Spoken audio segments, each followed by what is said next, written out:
मुख्यमंत्री ग्राम सडक योजना बीड अंतर्गत साबलखेड येथे खासदार प्रीतमताई मुंडे यांच्या हस्ते भूमिपूजन संपन्न। साबलखेड ते चिंचोली या रस्त्याच्या कामाचं भूमिपूजन आज दिनांक 28 नोव्हेंबर रोजी बीडच्या खासदार डॉक्टर प्रीतमताई मुंडे यांच्या प्रमुख हस्ते संपन्न झालं।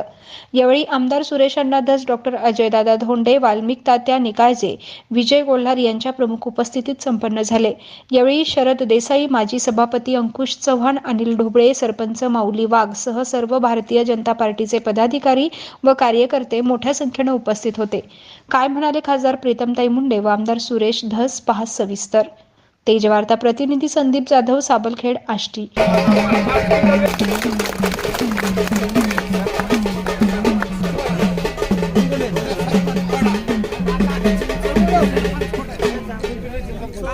मध्ये येऊ नका मामा, तुम्ही मध्ये येऊ नका।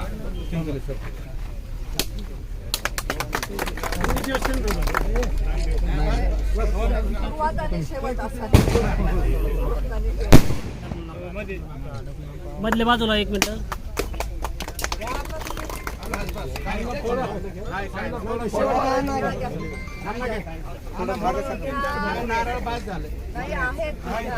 असले तरी नको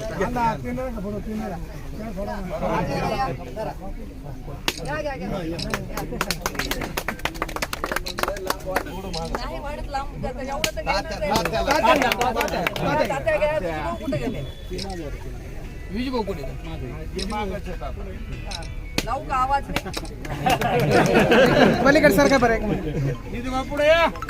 पलीकडे सरका, पलीकडे सरका, एक मिनिट सरका, मागे सरका थोडं।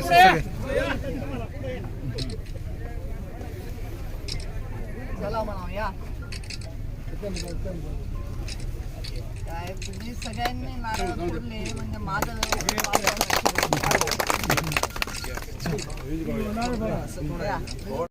मधल्या काळात जेव्हा राज्यात आपलं सरकार नव्हतं त्यावेळी 3 वर्ष मात्र राज्य सरकारने आपल्याला एक दमडी सुद्धा या रेल्वेसाठी दिली नाही आणि हे तुम्हाला सगळ्यांना माहिती असणं गरजेचं आहे। काल जे विरोधात होते ते आज बरोबर जरी असले तरी त्यांनी विरोधात असताना जे केले त्याच्यामुळे आपलं तर काम खळून राहिलं ना। त्यामुळे जे चांगलं आहे ते चांगलं म्हणेन, पण उगाच शेजारी बसलेल्या प्रत्येकाचं गुणगान गावं असं तर काही काम नाहीये। त्यावेळी ज्यांनी अडवणूक केली त्याच्यामुळे आपल्या रेल्वेवरती त्याचा विपरीत परिणाम झाला। हे सत्य सर्वसामान्य जनतेला माहिती असणं गरजेचं आहे। हे सांगण्याचं कारण मला कोणावर आरोप प्रत्यारोप करायचे हे नाहीये, पण तुम्ही ज्या विश्वासाने मला संसदेत पाठवता आणि माझ्याकडून ती रेल्वे मी घेऊन येईल ही अपेक्षा करता, या प्रश्नाचं उत्तर मी तुम्हाला देणं लागते। बाकी मला जगाच्या राजकारणाशी काही देणं घेणं नाहीये। तुम्ही माझ्याकडे अपेक्षेने बघता आणि तुमच्या अपेक्षा पूर्ण करणं ही माझी जबाबदारी आहे, माझं कर्तव्य आहे। म्हणून तुम्हाला खरं माहिती असणं गरजेचं आहे की हे काम का खोळंबलेलं आहे। आणि जमिनीच्या संदर्भात भूसंपादनाच्या बाबतीतही आता कलेक्टर ऑफिस कडून आपण माहिती घेतली असता फारसे विषय प्रलंबित नाही असं समजतं। काही गावांमध्ये अगदी 1-2 लोकांचे विषय जिथे प्रलंबित आहेत तिथे प्रत्येक माणसाची वेगळी सुनावणी घेऊन लवकरात लवकर ती प्रक्रिया करावी अशी मागणी आहे। आणि या कामामध्ये सगळ्यात त्रास जर कोणत्या विभागाचा होत असेल तर कृषी विभागाचा होतो, कारण रेल्वेच्या भूसंपादनामध्ये जॉईंट मेजरमेंट म्हणजे संयुक्त मोजणी ही जी असते ती महसूल विभागाची, रेल्वे विभागाची। आणि जर तुमची शेतजमीन असेल त्याच्यावर झाडं असतील तर ती झाडं कोणती आहेत, त्या झाडांची किंमत, एखादी विहीर असेल तर त्या विहिरीची किंमत, या सगळ्या गोष्टींसाठी आपल्याला कृषी विभागाची पण त्याच्यामध्ये सहकार्य लागतं आणि ते सहकार्य काही फारसं होत नाही। आम्ही बोलतो, कलेक्टर बोलतात, पण दरवेळी कृषीची लोक काही ना काही निमित्ताने ते टाळण्याचा प्रयत्न करत असतात। पण म्हणून आपण शांत नाही बसायचं, आपण मी वारंवार याचा पाठपुरावा करून ज्यांचे मावेद्याचे विषय प्रलंबित आहेत त्यांचे पण प्रत्येक केस निहाय, प्रत्येक शेतकरी निहाय याचा न्यायनिवाडा व्हावा यासाठी आम्ही प्रयत्नशील आहोत। सुदैवाने आता आपल्याला जिल्ह्याला कलेक्टरही चांगले आलेले आहेत, त्यामुळे लवकरच हे विषय सुद्धा मार्गी लागून अगदी 2024 पर्यंत बीडला जरी नाही रेल्वे आली निवडणुकीपर्यंत, 2024 म्हणजे 2024 ची मुदत खरी डिसेंबर पर्यंत असते, पण लोक बोलताना ती मुदत ही निवडणुकीपर्यंतच धरतात। तर बीड पर्यंत निश्चितच रेल्वे येईल। आपला भाग हा थोडासा खडकाळ असल्यामुळे काही त्याच्यामुळे तांत्रिक अडचणी येतात, पण इथून पुढचा भाग, आष्टीच्या पुढचा भाग हा सपाट भूप्रदेश असल्याने त्याच्यानंतर एकदा आष्टीच्या पर्यंत रुळ येऊन पडले आणि डेंग्यू रेल सुरू झाली की त्याच्यानंतरचा प्रवास मात्र आपला फार जलद होणार आहे. बरेच विषय आहेत ज्याच्यामध्ये लक्ष देऊन आहे, पण जे प्रलंबित आता राहिलेले आहेत विषय, जसं आता हे नॅशनल हायवेचं रखडलेलं काम, त्याच्यावर सुद्धा मी जातीने लक्ष देऊन लवकरच हा विषय मार्गी लावणार आहे. साधारण 4.20 किलोमीटर रस्त्याच्या भूमिपूजनाचा हा सोहळा हे पार पडला. या सोहळ्यासाठी उपस्थित आमदार सन्माननीय सुरेंद्र साहेब, कार्यक्रमासाठी उपस्थित अजयजी धोंडे, विजू भाऊ, वाल्मिक तात्या, गावच्या सरपंच अनिताताई, माजी सभापती अंकुशजी चव्हाण, राजेंद्रजी दहातोंडे, कार्यक्रमासाठी उपस्थित पंचायत समितीचे आबा लोखंडे, पिंपरखेडचे सरपंच, हिवऱ्याचे सरपंच, सर्व मला वाटतंय की रस्त्याच्या नावात जरी 2च गावांचा उल्लेख असला तरी आजूबाजूच्या अनेक गावांमधून आलेले सर्व कार्यकर्ते, माझे वडीलधारे मंडळी, युवा बांधव आणि फारसा रस्त्याच्या विषयामध्ये एरवी रस नसलेल्या पण तरी सुद्धा आमच्या प्रत्येक कार्यक्रमाला न चुकता हजेरी लावणारे माझ्या माता भगिनी, सर्वप्रथम आज मी या कार्यक्रमामध्ये जिल्ह्याची खासदार म्हणून तुमचं सगळ्यांचं तर स्वागत करतेच, पण मला ह्याचा आनंद होतोय की आपला हा कार्यक्रम जो आहे तो आज संत बाळूदेव महाराज यांच्या या मंदिराच्या परिसरात होतो. त्यामुळे या कामाला कुठलीही अडचण न येता अतिशय निर्विघ्नपणे ह्या रस्त्याचं काम पार पडेल हा माझा जो विश्वास आहे तो आता बोलत असताना, प्रास्ताविक करताना सगर साहेबांनी सांगितलं की येणाऱ्या वर्षभराच्या काळामध्ये आम्ही हे काम पूर्ण करू. त्यामुळे तुम्हाला हे तर कळलेलं आहे, मला वेळ जरी लागला तरी काम दर्जेदार झालं पाहिजे ही आपल्या सगळ्यांची भावना आहे. आणि म्हणून मी आता एक गोष्ट करायची ठरवली आहे. शेवटी माझी दुसरी खासदारकीची टर्म संपत आली तर माणूस शिकत असतो प्रत्येक आपल्या प्रवासामध्ये काहीतरी. पहिल्या खासदारकीच्या काळात तर हे असले कुठले मी कागद बघतच नव्हते. आता मी ठरवलंय की बघायचं की कॉन्ट्रॅक्टर कोण आहे. आणि लोक कॉन्ट्रॅक्टर कशासाठी बघतात की कॉन्ट्रॅक्टर वरती काहीतरी दाब दबाव टाकून टक्केवारी काढण्यासाठी कॉन्ट्रॅक्टर बघतात. मला कॉन्ट्रॅक्टर त्याच्यासाठी नाही बघायचं. मला कॉन्ट्रॅक्टर ह्याच्यासाठी बघायचं आहे की कोणीही असेल, कॉन्ट्रॅक्टर हा आपल्या जिल्ह्यातला असेल, जिल्ह्याच्या बाहेरचा असेल, कधी काळी कदाचित कुठल्या पार्टीचा कार्यकर्ता असेल, कॉन्ट्रॅक्टर कोणीही असला तरी त्याची जबाबदारी काम दर्जेदार करणं ही त्याची जबाबदारी आहे आणि ते वेळेत पूर्ण करणं ही त्यांची जबाबदारी आहे. आणि म्हणून कॉन्ट्रॅक्ट कोणाला मिळाले हे बघायचं आता मी ठरवलंय. आणि आपल्याला सगळ्यांना त्याच्यावर देखरेख करणं हे भाग आहे. आणि एकटी मी बघून जमत नाही. आता मला एकेका गावात मी जायचं म्हणलं, मी नेहमी हसून म्हणत असते की आपला जिल्हा इतका मोठा आहे आणि इतका डिमांडिंग आहे, म्हणजे अपेक्षा ठेवणारा जिल्हा. आपल्या जिल्ह्यामध्ये 1403 ग्रामपंचायती आधी होत्या, काही ग्रामविकास मंत्री व्हायच्या आधी. मग काही ग्रुप ग्रामपंचायतीच्या फोडून झाल्या, अजून काही वाढल्या असतील त्याच्यामध्ये. 31 झाल्या आणि गावं आहेत 2203. तर मी रोज एका गावाला जायचं ठरवलं माझ्या आयुष्यात. असं मी 5 वर्षाच्या खासदारकीच्या कार्यकाळात रोज एका गावाला जरी गेले तरी माझा जिल्हा पूर्ण फिरून होऊ शकत.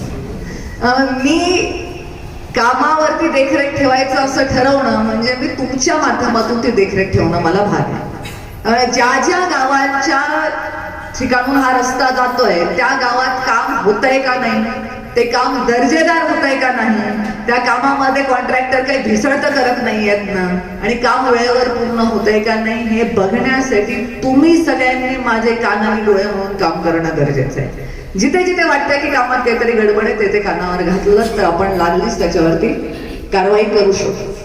आणि वाईट वाटतं, लोक कामाची मागणी करतात पण काही जर वाईट झालेलं असेल तर सांगायला सहसा कोणी येत नाही पुढे.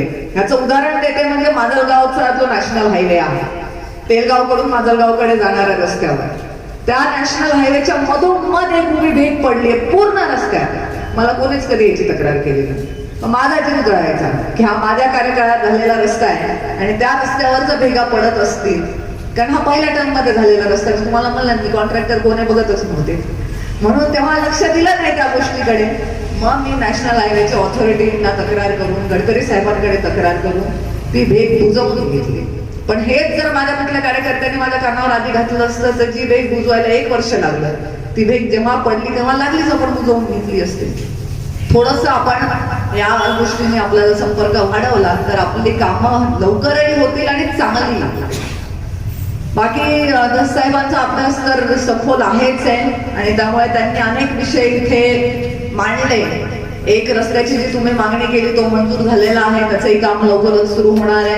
नॅशनल हायवेचं जे काम प्रलंबित आहे, नॅशनल हायवेच्या अनुषंगाने सुद्धा गेल्या 2-3 अधिवेशनाच्या काळामध्ये मी गडकरी साहेबांच्याच ऑफिस मधून मीटिंग लावण्याचा पूर्ण प्रयत्न करतेय की डायरेक्ट मंत्र्यांच्याच ऑफिस मधून मीटिंग लागली तर त्या अधिकाऱ्यांवरती त्याचा चांगला दबाव आणि प्रभाव दोन्ही पडतो आणि मग आपली कामं जी आहेत ते लवकरच मार्गी लागतात.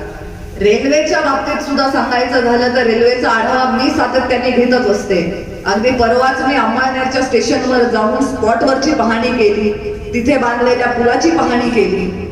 रेल्वेचे अधिकारी होते, महसूलचे अधिकारी होते. वारंवार माझ्यापर्यंत येणाऱ्या तक्रारी, माझ्यापर्यंत येणारे विषय हे मीटिंगच्या माध्यमातून मार्गी लावण्यासाठी मी प्रयत्न करतच असते. अंमळनेरला साईट व्हिजिटसाठी कशाला गेले, कारण अंमळनेर पर्यंत रेल्वे ही सप्टेंबरच्या शेवटपर्यंत येणं अपेक्षित होतं, पण आता नोव्हेंबरचा शेवट आलाय तरी सुद्धा अजून काम पूर्ण झालेलं नाही. म्हणून अधिकाऱ्यांशी चर्चा करण्यासाठी मी तिथे गेले होते. काही तांत्रिक अडचणीमुळे थोडं काम पुढे ढकललं गेलं.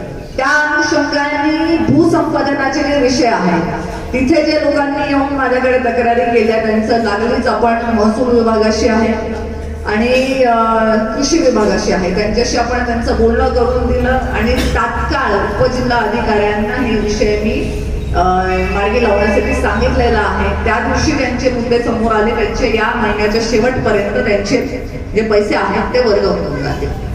तुम्ही म्हणालात ते बरोबर आहे, केंद्राकडून निधी भरपूर आलेला आहे. ग्राम सडक योजना या योजनेमध्ये सुरुवात या योजनेची माननीय अटल बिहारी वाजपेयी साहेब या देशाचे पंतप्रधान असताना सुरुवातीला झाली आणि अटलजींचं सरकार 1999 ते 2004 पर्यंत, 2004ला हे सरकार गेल्याच्या नंतर पुढं युपीएचं 2 वेळा सरकार आलं मनमोहन सिंग साहेबांचं.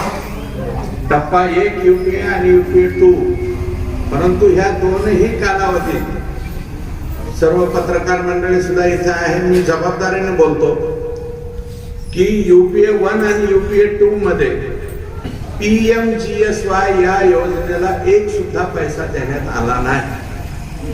ती डायरेक्ट योजना कधी चालू झाली, या देशाचे 2014 साली ज्या वेळेस माननीय नरेंद्र मोदी साहेब या देशाचे पंतप्रधान झाले आणि मुंडे साहेबांच्या जागेवरती प्रीतमताई ज्यावेळेस खासदार झाल्या त्याच्यानंतर जवळपास 1 ते 1.5 वर्षाच्या नंतर ह्या योजनेची सुरुवात झाली. अंमलबजावणी करण्याचा निर्णय देशाच्या पंतप्रधानांनी घेतला आणि ही योजना सुरू झाली आणि आता त्याला मोठ्या प्रमाणावरती पैसा येतो. मी खासदार ताईंच्या या ठिकाणी या रस्त्याला कोणी एवढे एवढा निधी मिळालाच नसता, परंतु हा निधी आदरणीय मोदी साहेब आणि तुमच्या कृपेनं या ठिकाणी मिळालेला आहे.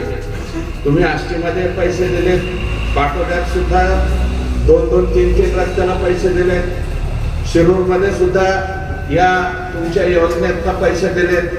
खूप चांगल्या पद्धतीनं या ठिकाणी निधी जो आहे तो आपण उपलब्ध करून दिला आणि तुमच्या कालावधीत नॅशनल हायवेची सुद्धा कामं मोठ्या प्रमाणावरती होत आहे. एक विनंती आहे ताई की हा जो नॅशनल हायवे 20 किलोमीटरचं काम चालू आहे, एवढ्या बाबतीत आपण एक तातडीची बैठक नॅशनल हायवेच्या अधिकाऱ्यांची त्या संबंधित कॉन्ट्रॅक्टरांची लावण्याची आवश्यकता आहे. 158 कोटी रुपये तुम्ही गडकरी साहेबांकडनं इथं मंजूर करून दिले, परंतु ज्या जलद गतीनं ते काम व्हायला पाहिजे त्या गतीनं काम होत नाहीये. त्याच्यामुळं कडा आणि आष्टी या दोनही गावाच्या बाजारपेठेवरती प्रचंड मोठा परिणाम त्या ठिकाणी व्हायला लागलाय. वाहतूक सुद्धा जामखेडच्या पलीकडची वाहतूक सगळे मिरजगाव मार्गे चाललेली आहे आणि बीड करून येणारी सगळी ट्रॅफिक MSS2 मार्गे किंवा भगवानगडाच्या पायथ्याशी जो रस्ता जातो नॅशनल हायवे तिकडून जातात. इकडून यायलाच कोणी तयार नाहीये. म्हणून या बाबतीमध्ये आपण तातडीनं लक्ष घालावं आणि तो रस्ता जो आहे लवकरात लवकर त्या कॉन्ट्रॅक्टरकडनं करून घ्यावा, अशा प्रकारची आपल्याला विनंती एक आहे. आणि दुसरी एक विनंती आहे, काही रेल्वे तुमच्यामुळेच आली. 100% त्याच्यामध्ये श्रेय जे आहे ते तुमचंच या ठिकाणी आहे. आष्टीपर्यंत आली, आता ती भविष्यामध्ये विघनवाडीपर्यंत सुद्धा त्या ठिकाणी जाणार आणि त्या दृष्टीने तुमच्या हालचाली चालू आहे. परंतु अजूनही 4 गुंठे 2 गुंठे 5 गुंठे अशा काही शेतकऱ्यांच्या आणि याच्या तक्रारी भूसंपादनाच्या बाबतीत आहेत.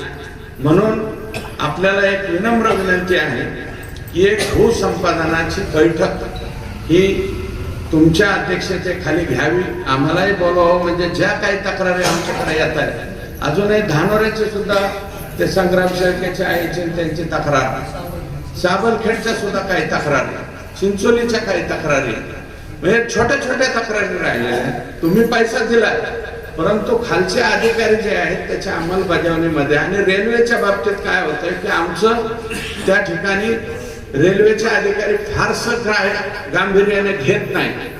तुम्ही सांगितल्याच्या नंतर मात्र कारवाई त्या ठिकाणी होते.